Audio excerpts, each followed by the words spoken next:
On July 26, 1996, the Sierra County Sheriff's Office in Truth or Consequences, New Mexico, receives a call from the husband of 22-year-old Kelly Garrett, who tells them he hasn't seen or heard from his wife in more than 24 hours. He and Kelly had an argument the day before.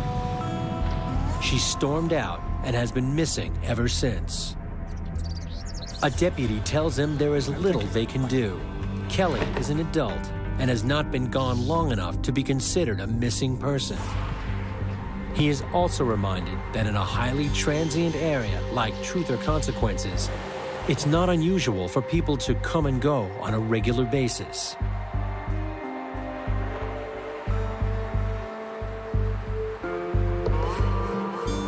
There's two towns. The city of Truth or Consequences, which is a very small town. Directly adjacent to it is the village of Elephant Butte. And Elephant Butte exists primarily because of the man-made reservoir there.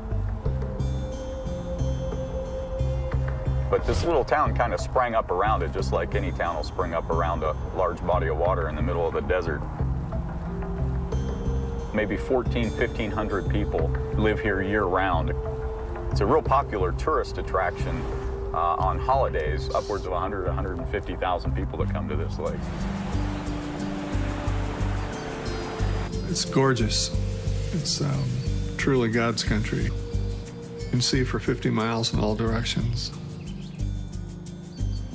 The sunsets are killer sunsets. There's lots of space. There are older people who have retired and are looking for good weather, looking for sunshine, and a nice place to settle down. But this area has attracted a lot of folks with probably shady past. Maybe some of them want to start over and redeem themselves. Maybe other people want a new place to hang out and continue to do drugs and violence.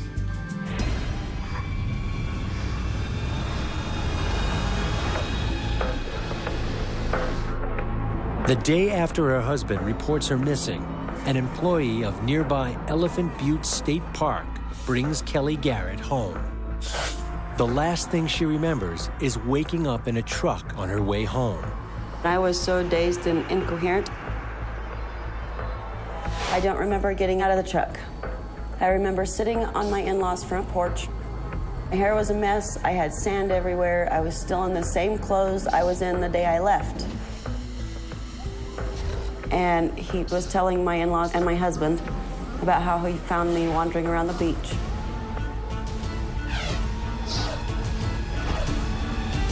He took me to his house and gave me bread and water. Then he took me home.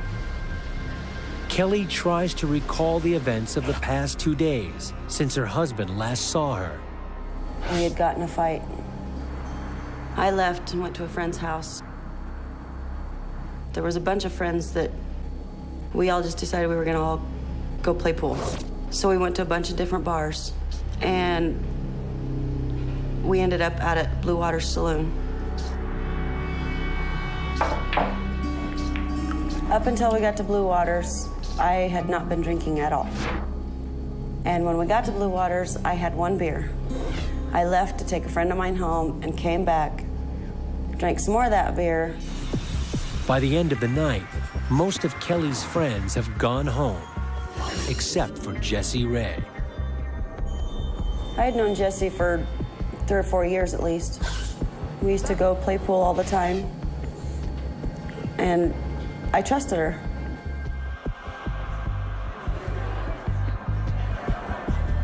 Suddenly, Kelly starts to feel dizzy and asks Jessie for a lift home. Jessie decided she was too drunk to take me back home. I remember telling her to take me to a friend of mine's house. And she said she could do that. I don't remember walking out the door. I don't remember the ride. I think I remember getting off at Jamie's house and walking around, but I couldn't find her house. So I don't remember.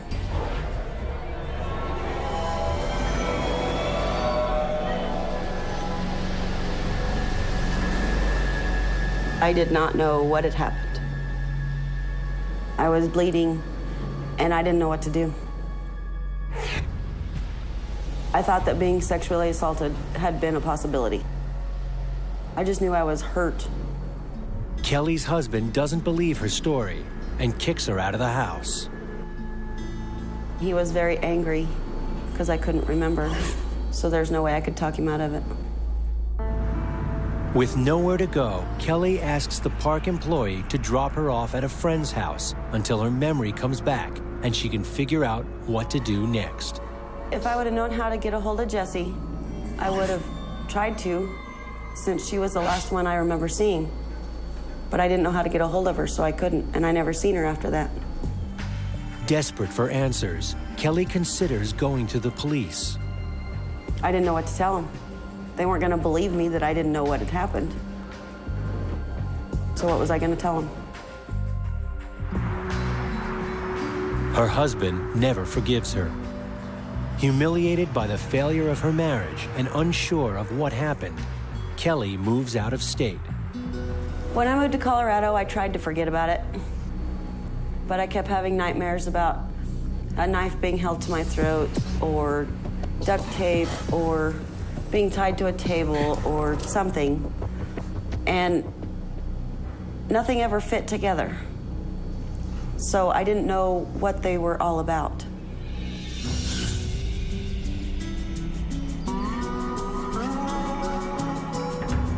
Almost a year after Kelly Garrett vanishes and reappears, on July 7, 1997, the Sierra County Sheriff's Office gets a visit from the mother of 22-year-old Marie Parker. She tells officers she hasn't heard from her daughter in days.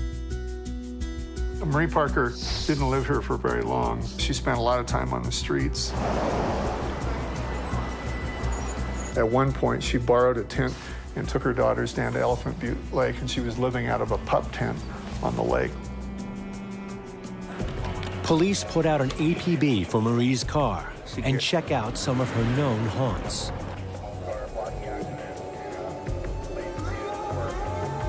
They learn Marie was seen at a bar in the company of an ex-boyfriend, Roy Yancey,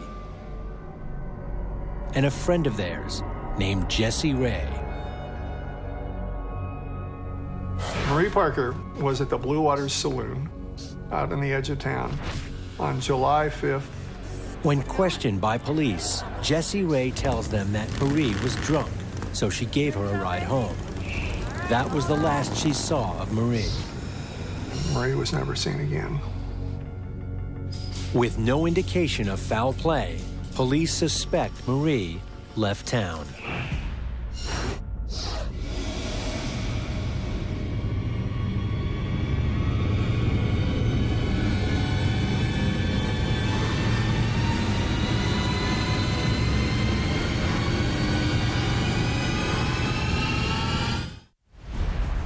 From July 1996 to July 1997, two young women vanished shortly after being spotted in local saloons in Elephant Butte, New Mexico. The first, Kelly Garrett, is found days later with no memory of what happened. I was scared, but I didn't know what I was scared of or who to be scared of. But I kept having nightmares, so life was very hard. Carried a gun for a long time. Police suspect the other woman, Marie Parker, left town. Marie Parker was offered her a ride home, and she took it and was never seen again. Both women were last seen in the company of locals Dennis Roy Yancey and Jessie Ray. Both also frequented the Blue Waters Saloon. The Blue Waters Saloon was just a typical saloon. People who maybe had a long, boring day in town would get together with their friends and down a few beers and shoot some pool and have a good time. And like many bars, some merely come to escape sadness in their lives. Jessie Ray is a regular at the Blue Waters. She has a powerful personality. She was a biker. She had relationships with women. She's very social and outgoing.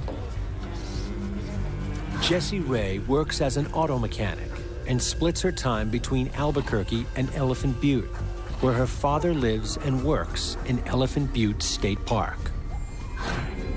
Jessie was a real leader among people, both men and women. She has some loyal friends. She has some other people that are really frightened of her. Dennis Roy Yancey also frequents the bar. He grew up in Truth or Consequences. Dennis Roy Yancey grew up getting in a lot of trouble. They actually canceled Halloween one year in TRC because of Yancey and his friends. They were strangling cats and flipping over gravestones, and they actually laid down rules so none of the little kids could go out and trick or treat that year. He was in the Navy. He got thrown out of the Navy, dishonorable discharge. He seemed to attract trouble, and he liked being known as a troublemaker.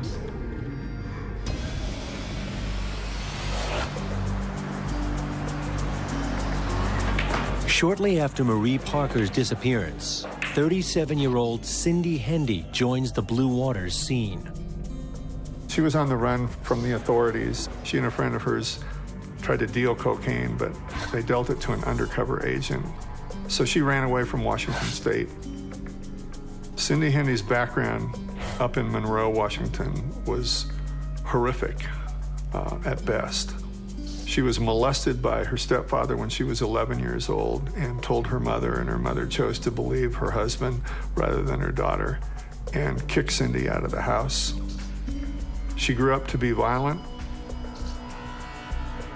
and she didn't appear to feel bad about anything.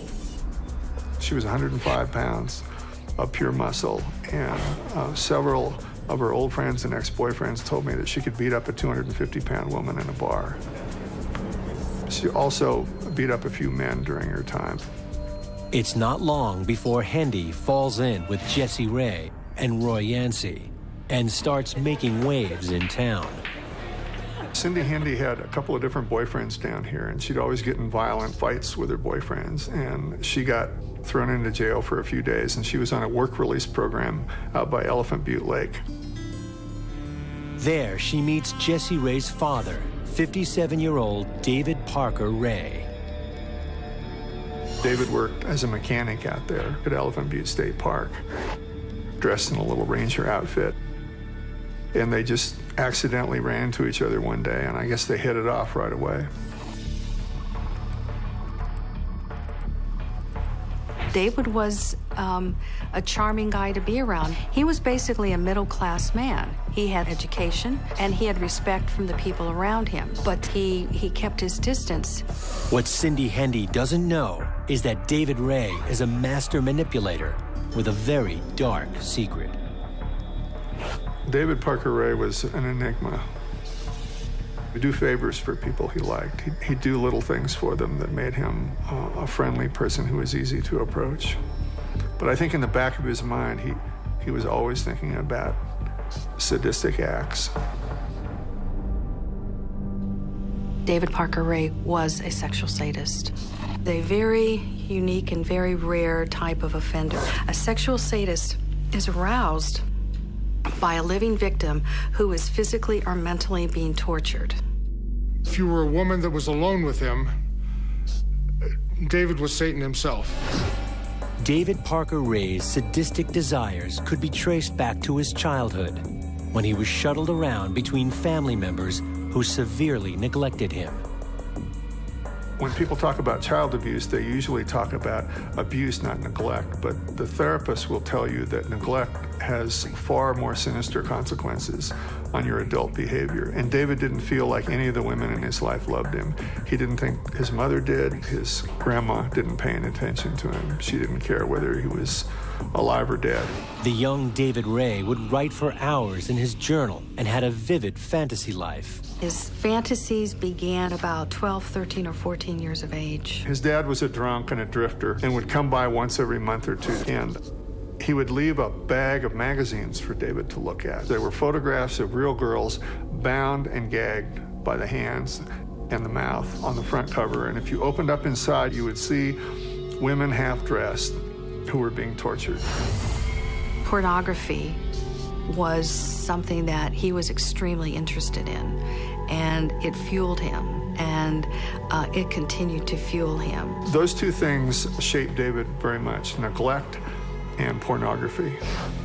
Ray joined the Army after high school and was married several times before he settled with his last wife in Elephant Butte in 1984. Prior to working for the park, David Ray worked as an aircraft engine repairman, among other mechanical vocations. His wife left him 10 years later in 1994. He was married 4 times before he met Hendy.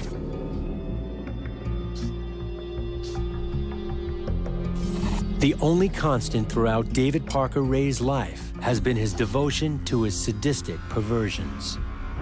David Ray liked to see himself as a victim of a terrible curse that was growing completely out of control. There's a point in David Parker Ray's life where he crossed the line. A sexual sadist whose fantasies will more than likely involve the victim's response to that infliction of physical or emotional pain may feel that, hey, this isn't enough. I want to try with non-consenting partners. I want to really make this real. With the help of his daughter, Jessie, and Roy Yancey, David Ray has been kidnapping and torturing women for years. David's life revolved around this sadomasochistic sexual torture, and I think that he surrounded himself with people that he felt would be of benefit to himself somehow. He could control them, he could manipulate them, and they could get him what he needed or help him get what he needed. David Ray was God, basically, to his daughter Jessie, to his buddy Yancey. To get your followers to do things like that indicates how much power you have over them. And a bar like the Blue Waters Saloon is the perfect place to find vulnerable people on which to carry out his fantasies. David understood that the people he oftentimes surrounded himself with used drugs and alcohol, and that was a good thing for David because he could at least feel more comfortable that they may not remember a lot of things about what happened the night before. In January of 1999, Cindy Hendy moves in with David Parker Ray. I think Cindy Hendy helped to normalize the appearance of David Parker Ray. If he had a woman in his life, people would not look at him immediately as some scary guy who could be involved in something so criminal.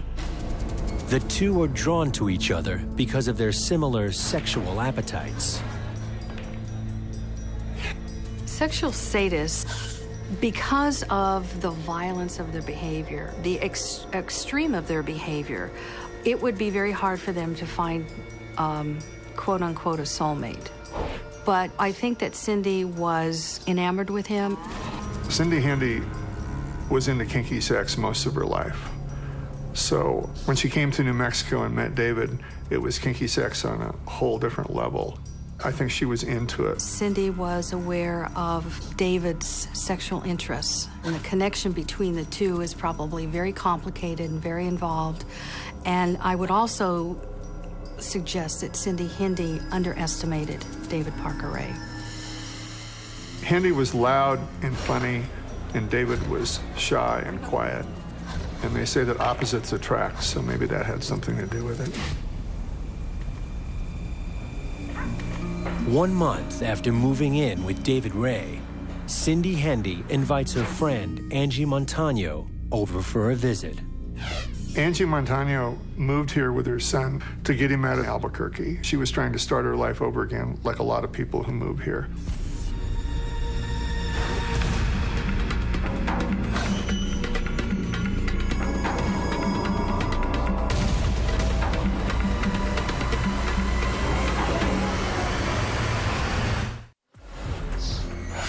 In February of 1999, Angie Montano unwittingly walks into a world of trouble in Elephant Butte, New Mexico.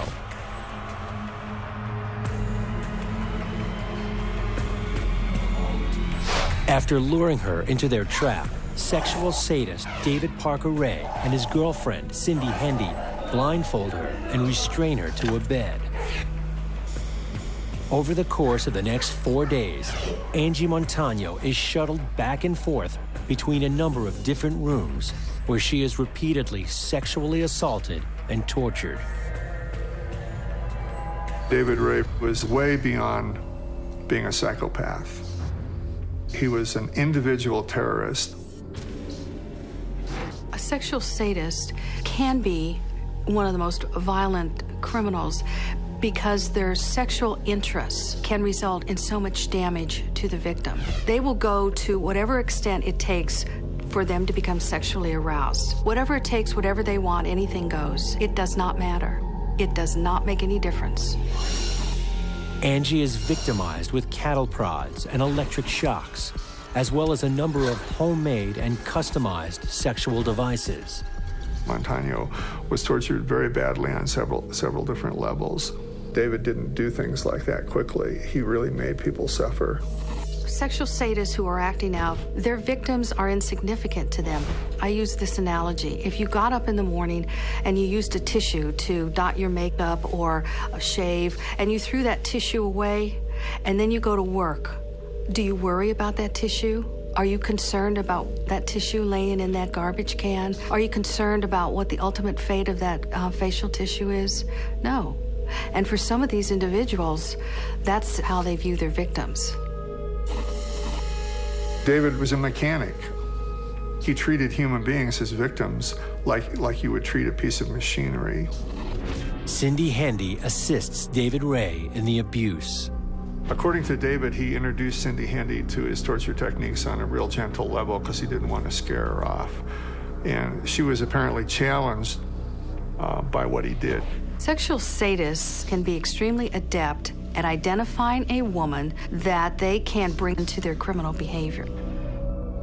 Cindy Hendy, one of her friends down here, saw hand imprints on her butt where David had spanked her. He spotted a true companion, a true sadistic companion.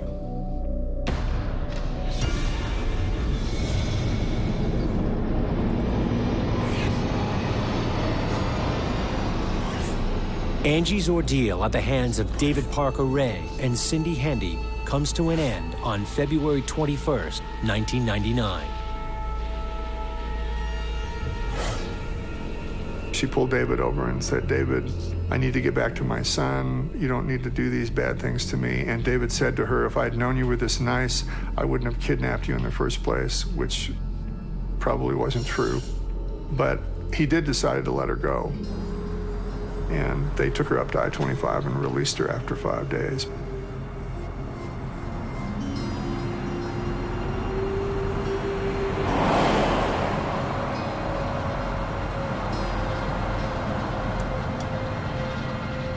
While she was on I-25, she was picked up by an off-duty deputy sheriff. She explained to him what had occurred. He wanted to stop at the state police office in Socorro and report the matter. She didn't want to because of things in her past. She was afraid of the police. He believed what she was saying. However, he became suspicious when she refused to report it to law enforcement. The off-duty officer drops Angie off close to where she lives. Less than 48 hours after being released by David Parker Ray, Angie Montano leaves Truth or Consequences for good. Angie went back to Albuquerque. She got out of this town as quick as she could.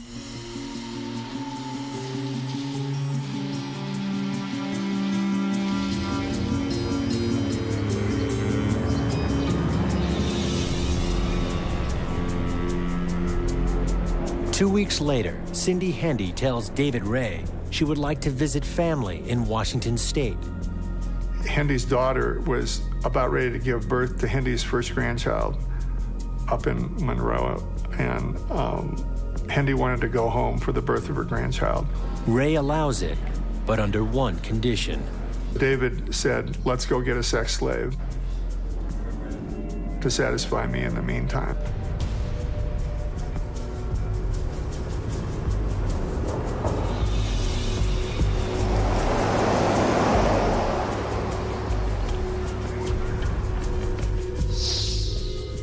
Cindy V. Hill was working as a prostitute in March of 1999 in Albuquerque.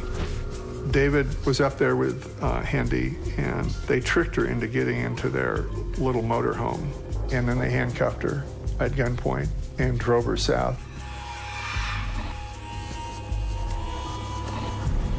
Cindy V. Hill is taken to their home, and a collar and chain are attached to her neck. She is bound to a bed, blindfolded, and gagged. Now, in total darkness, she hears the click of a tape recorder and the sound of a man's voice. Hello, bitch. Well, this tape's getting played again. Must mean I picked up another hooker. And I'll bet you wonder what the hell's going on here. For 5 long minutes, she listens as the recording goes on to explain how David Parker Ray and his lady friend are going to rape and torture her in every possible way. The gag is necessary because after a while, you're going to be doing a lot of screaming.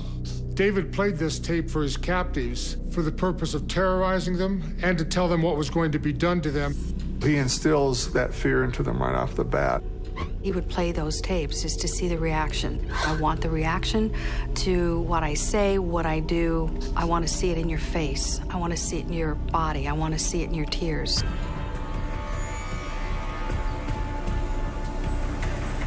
For the next 3 days, Cindy V. Hill is raped and tortured in the home of David Parker Ray and Cindy Handy.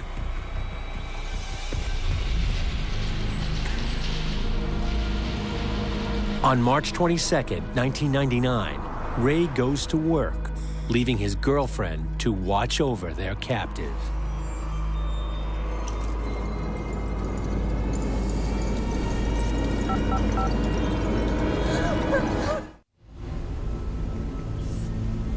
After 3 days of being raped and tortured by David Parker Ray and Cindy Handy, on March 22, 1999, 22-year-old Cindy V. Hill is at her wit's end. She had a dog collar around her neck. She saw the keys. She was by herself. Her guard was David's girlfriend. She was out making tuna sandwiches, I think, in the kitchen. V. Hill saw those keys. The Sierra County Sheriff's Dispatch Center receives a 911 call from 513 Bass Road. Handy heard the commotion in the living room.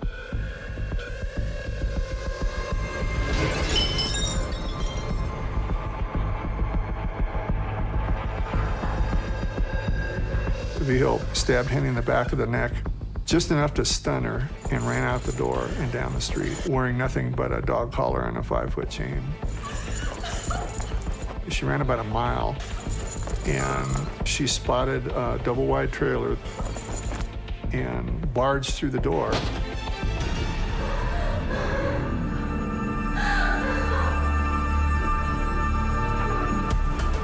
Another call comes into 911, this one from a different address.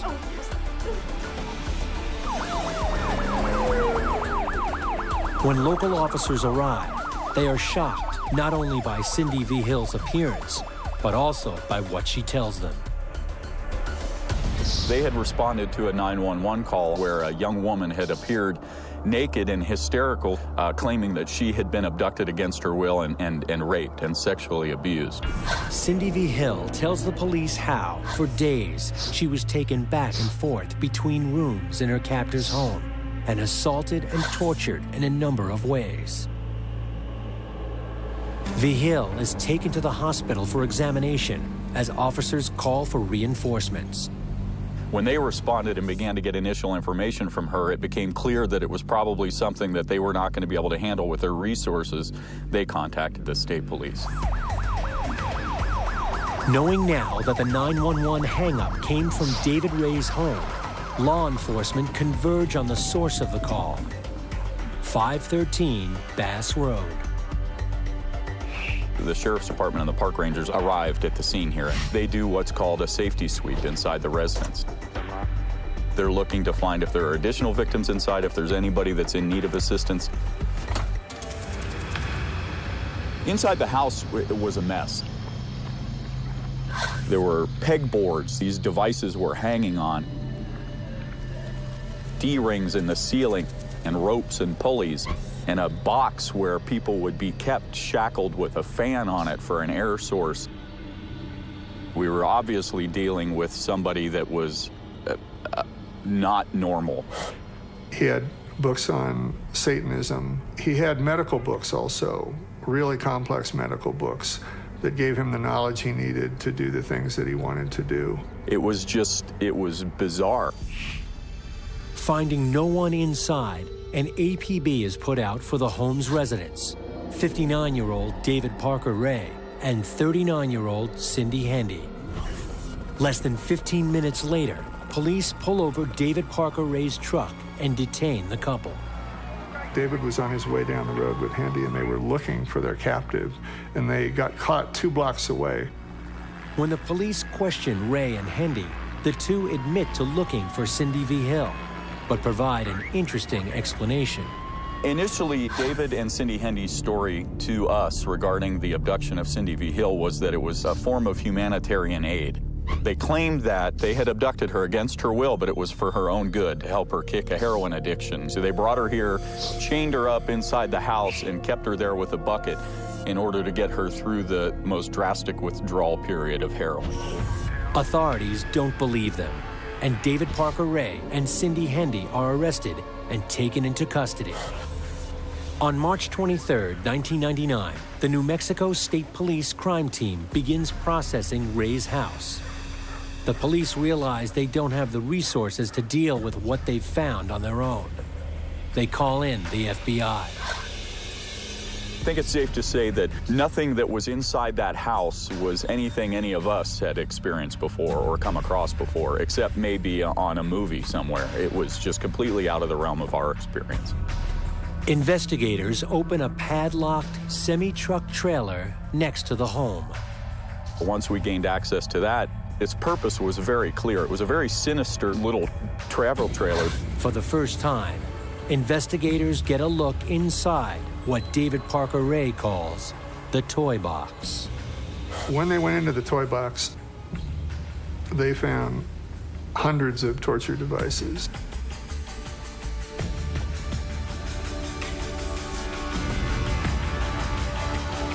They found leg spreaders, soldering irons, chains, rubber ropes. There were intubation tubes, an oxygen tank, just the most bizarre devices I had ever seen.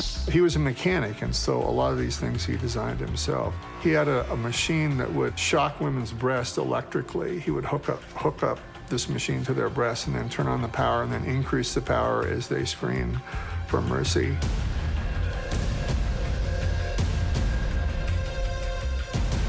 This is someone who spent a lot of time, money, and effort putting this together. It did not just happen overnight.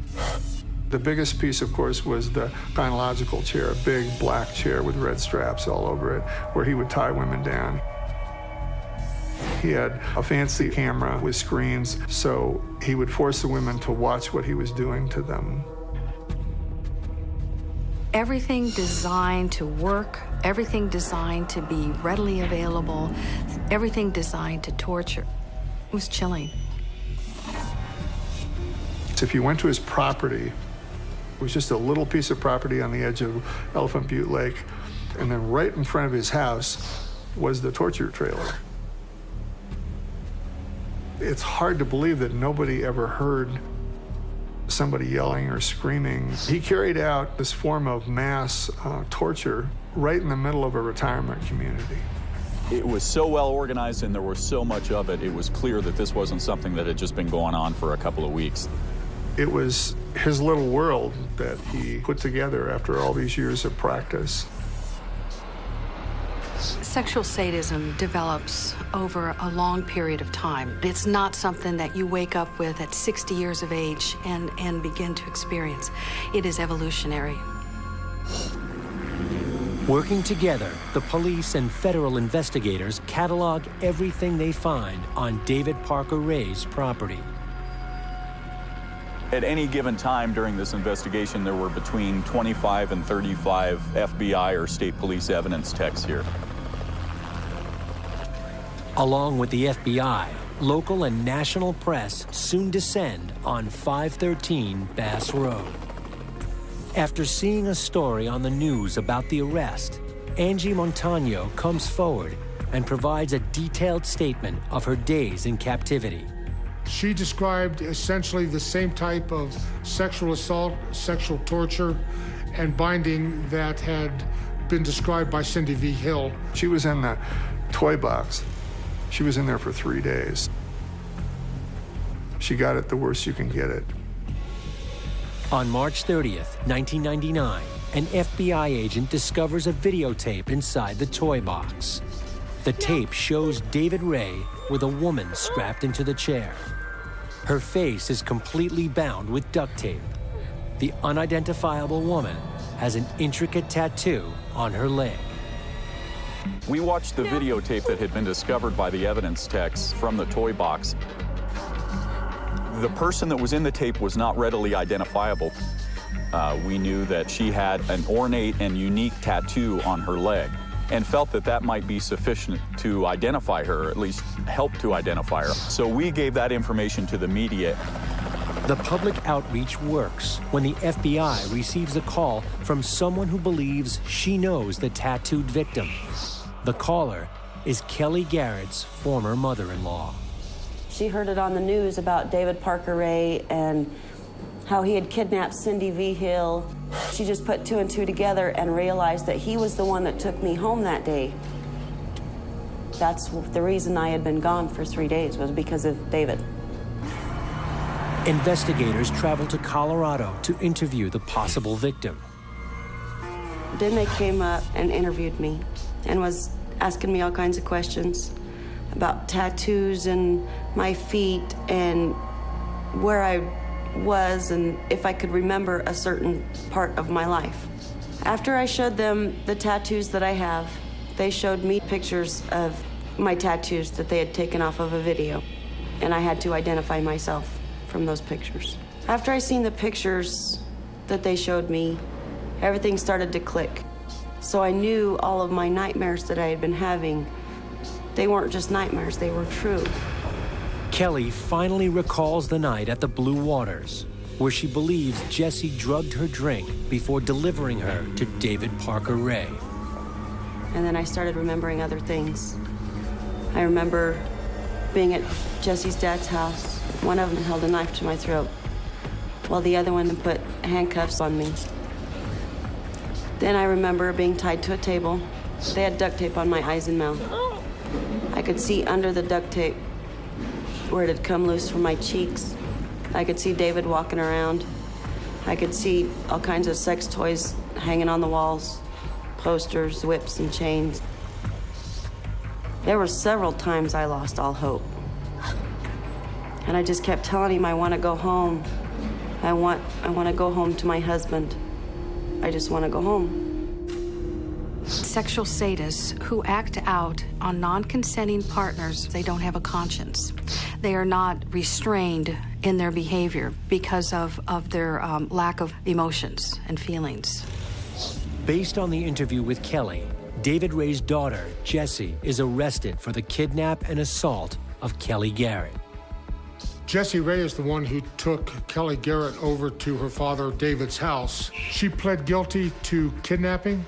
Jessie was given 9 years in prison and placed on probation. She subsequently violated that probation and was sentenced to prison. As the investigation continues, the state builds its case.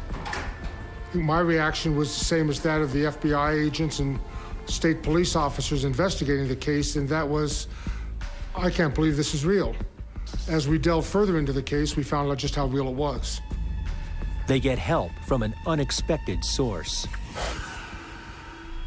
Cindy Hendy became cooperative within a few days of her arrest. She wanted to talk, she wanted to give information. Cindy Hendy tells investigators that although she has only been assisting David Parker Ray in the abductions and assaults for months, he told her he's been torturing and killing for years.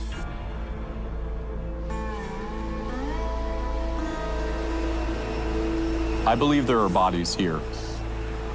It remains to be seen whether they're in the lake itself or whether they're in the desert somewhere.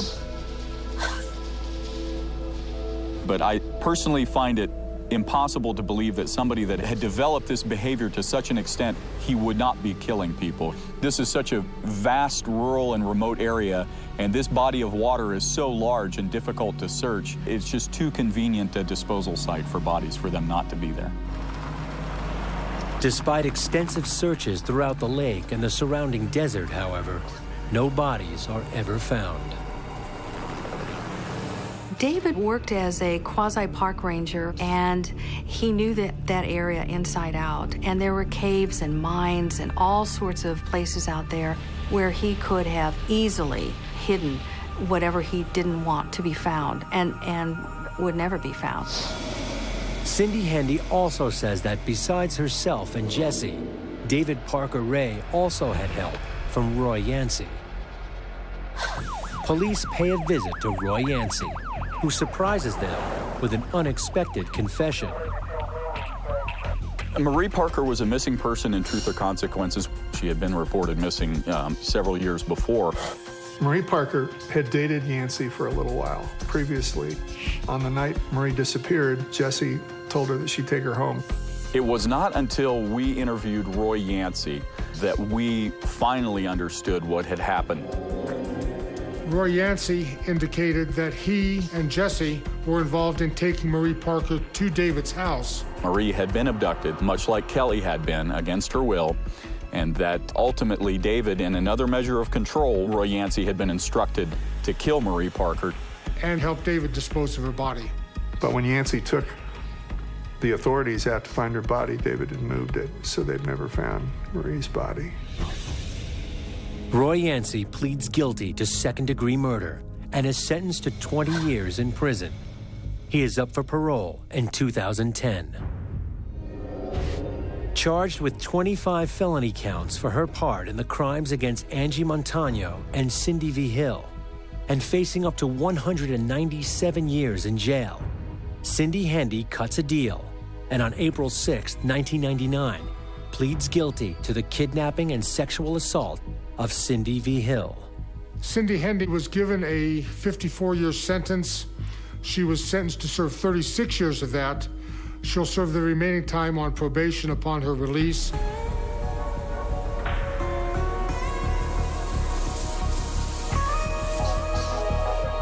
David cooperated to an extent in the investigation. He would talk to investigators and he would describe various sexual acts and various sexual encounters with women, but all in the context of a fantasy world, never admitting that these things actually happened. I get my excitement from making a woman happy. I got pleasure out of the woman getting pleasure. I did what they wanted me to do. David Parker Ray faces 3 trials, one each for the crimes against Cindy V. Hill, Angie Montano, and Kelly Garrett.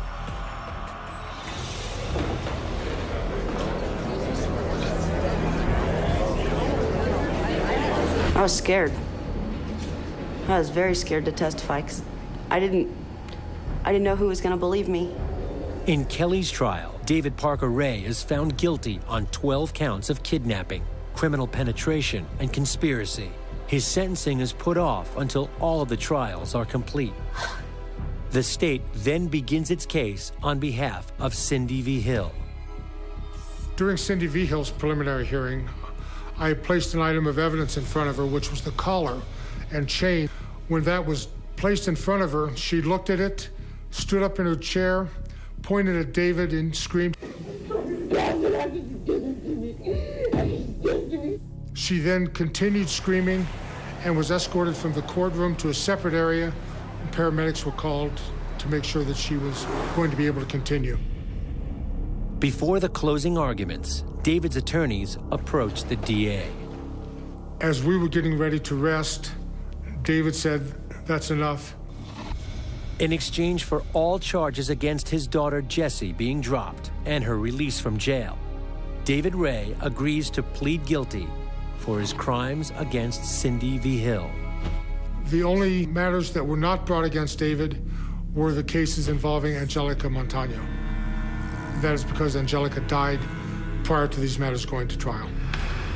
On September 30th, 2001, David Parker Ray receives the maximum sentence: 224 years in prison for his crimes against Kelly Garrett and Cindy V. Hill. On May 28, 2002, he is transferred to the Lee County Correctional Facility in Hobbs, New Mexico, to serve his sentence. While his paperwork is processed, David Ray is taken to a holding cell, and he slumps over, dead of a massive heart attack. He dies without having officially served 1 day of his sentence. David Parker Ray may be dead, but for many, he is far from gone. This case is a case that gives you nightmares. You try to separate these matters from your personal life. It can't be done.